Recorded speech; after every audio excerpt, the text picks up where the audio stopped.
Let's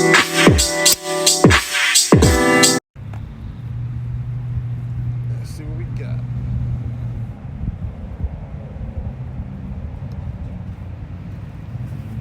If you break it, should you buy it?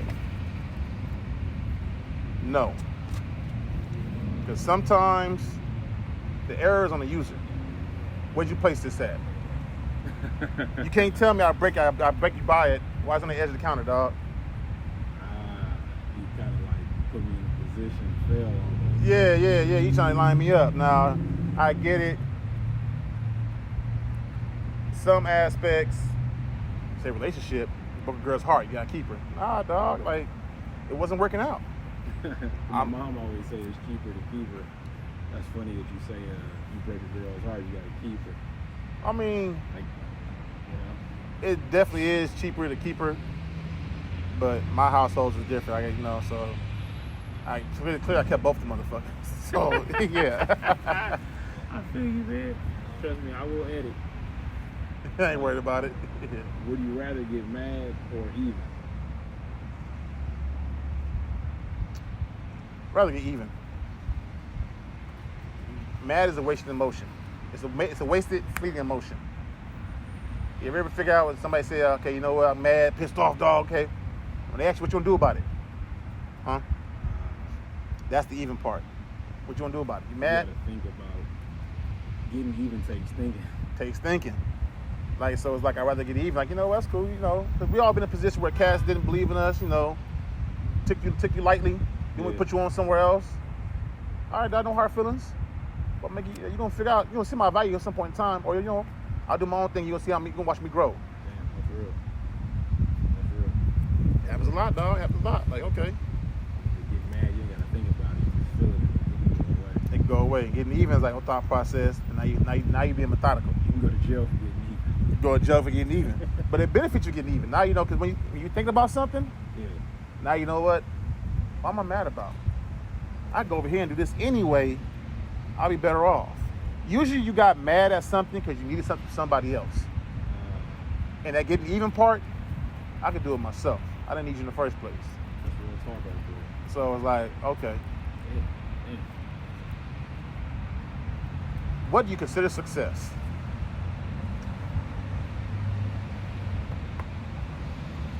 I consider my happiness success. Because this dude's on the couch right now think he's successful because his girl's taking care of him. Or he on the counter, he think he's successful. My kids being happy, that's successful.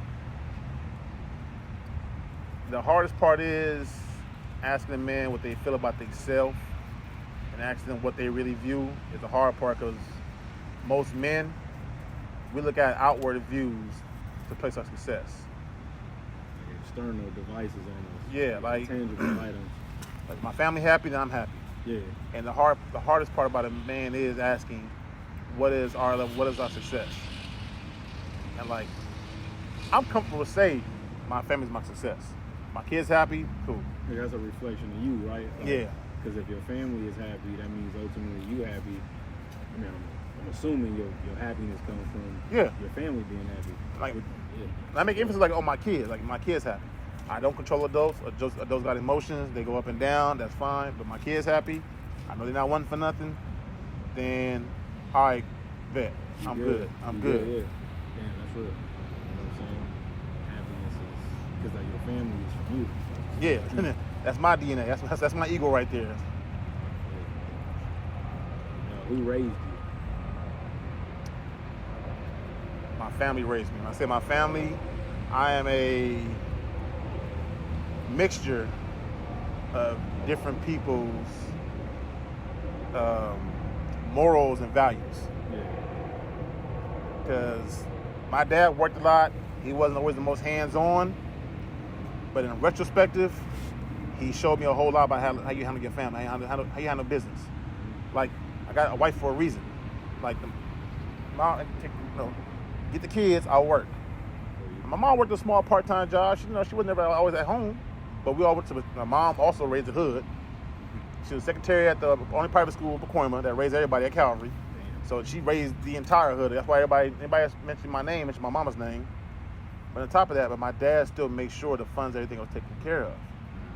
So it wasn't like how some people might view it, lack of father's love because he wasn't around. No, my dad was around. But that was his way of showing love. Yeah, he made sure the roof, like I said, my kids take care of, my kids educated, they're happy. I'm good.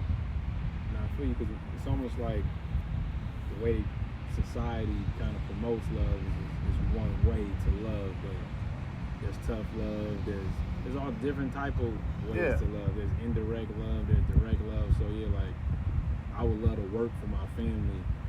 I probably wouldn't, if I had child or children, I probably wouldn't be the father to tell my child, oh, I love you every day. You know, I would try my best to tell them I love them, but I would show them. Like I said, my family, the funny part is, your older cousins was in charge of raising you, getting you right, help you move, like help you learn certain things. So like, along with my parents, my aunties and uncles, my cousins, like, you know what I'm saying? That's why taking losing family is a hard thing for me. That's why family is the biggest portion to me. It might not always be something, it might not be everyone's exact idea of family, but my idea of family, because all our cousins was tight knit. We was forced to have sleepovers. We was forced to sleep 12, 7 deep. You know what I mean? Living room, like Slumber party type. Right, yeah. You was guaranteed like, you know, friends. You ain't got friends. You got family. Go talk to your cousin. Yeah. Like the neighborhood understood that, but for the most part, half the neighborhood was called your cousin anyway. So it's like, okay, I'm gonna call the people house across the street, the Perkins house. You know what I mean? Go to my boy Redman's house. You know what I mean? Yeah. But I had so house down the street. That's what we did. Now you become an adult and you realize that wasn't your family, but it is your family. This is your nucleus. It's all you got right here. Mm-hmm. But fortunately for me, I come from a large family that was stuck together. Let's see. Word is the first rule of the Fight Club. Nobody talks about Fight Club. My favorite movies, man. It's like I had to put that in here. Nah, because people, dog, I rock with Kevin Samuels. I rock with him. Do I have 100%? Do I agree with 100% of his views? No, I don't. Do I agree with some things, how you behave yourself? No, I don't. That's a grown man. It's his choice how you want to do things. Yeah. But one thing he's big on is men being on code.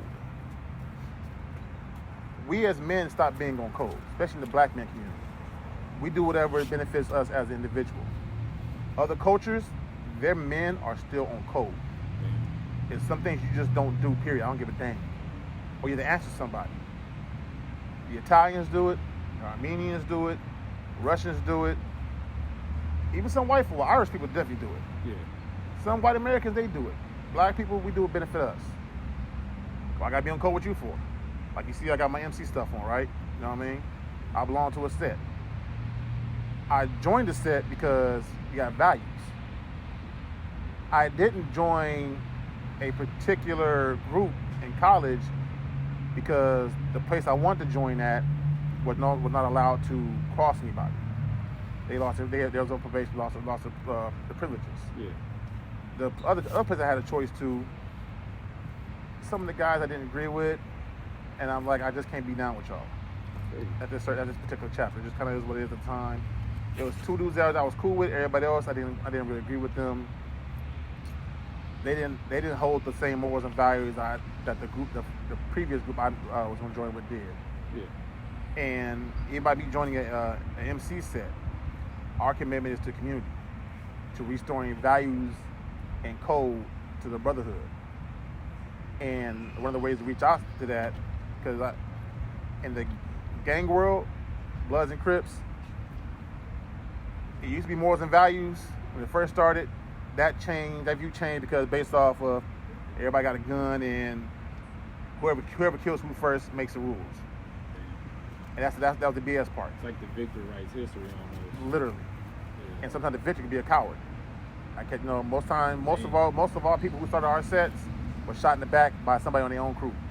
Yeah, when you think about victory, you think of bravery. Right. Yeah, a lot of these dudes are just cowards. They're scared.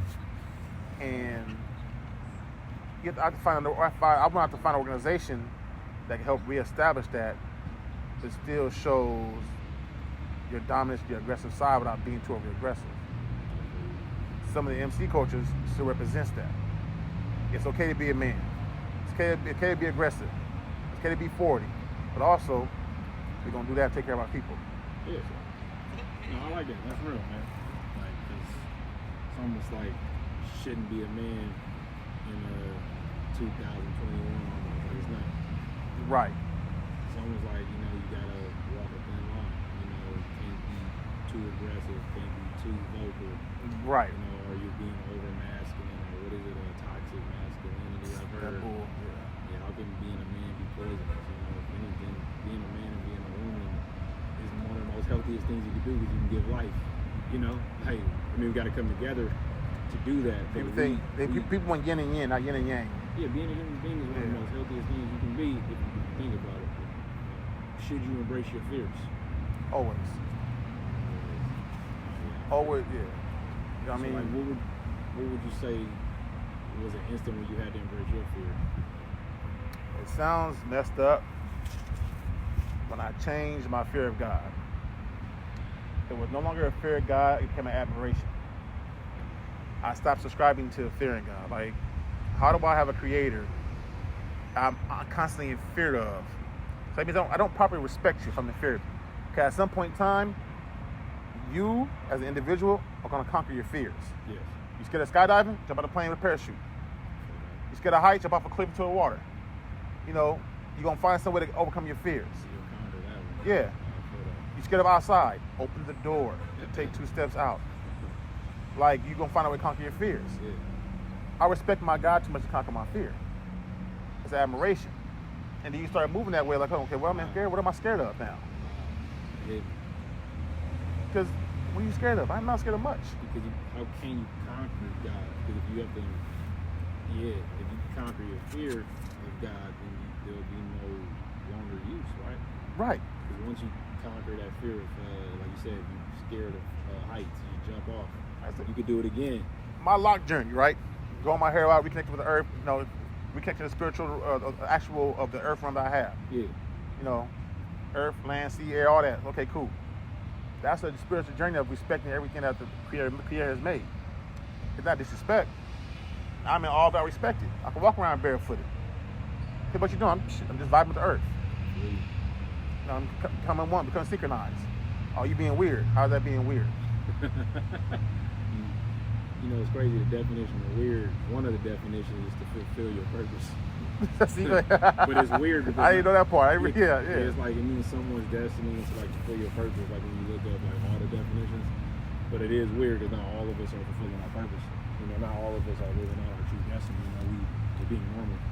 Yeah. More people should do weird things, so they can experience who they really are. Because the more you be normal, you kind of, I'm not saying doing what everybody else is doing, but you're kind of subscribing to normality, which is not you. Like, you are individual, you're unique, so how could you ever be normal? Exactly. Like, I want you to do stuff because you be respectful. Yeah. Like, I rock with you because you're a respectful young man. Not because, hey, dog, he might try to take my spot one day, I might use this nigga. Nah, I respect. Admiration is a good, he's driven, self-motivated. That should be respected and be rewarded. A lot of these different religious sectors, they want to make you be scared of it. If you don't do this, you're going to get this. Well, I got to be constantly in fear. Have admiration and respect. I don't want to keep being scared of people. Man, what happened to admiration and respect? It's wild. Probably another reason why in the world, a lot of it's gone because we're off of fear-based. There's no admiration and respect. You don't respect the next man. You fear the next man. He might have a gun. He might hurt me. He might do this. You don't respect that person just because? Yeah, like stereotypes. Yeah. Back in the day, we say, "How you doing, black man? How you doing, sister?" That was regular admiration and respect because I saw you. Yeah, I feel you. Now people like, "Oh, I can't stand up to you. He might hurt me." Where'd that come from? So. No, yeah, I feel that, man.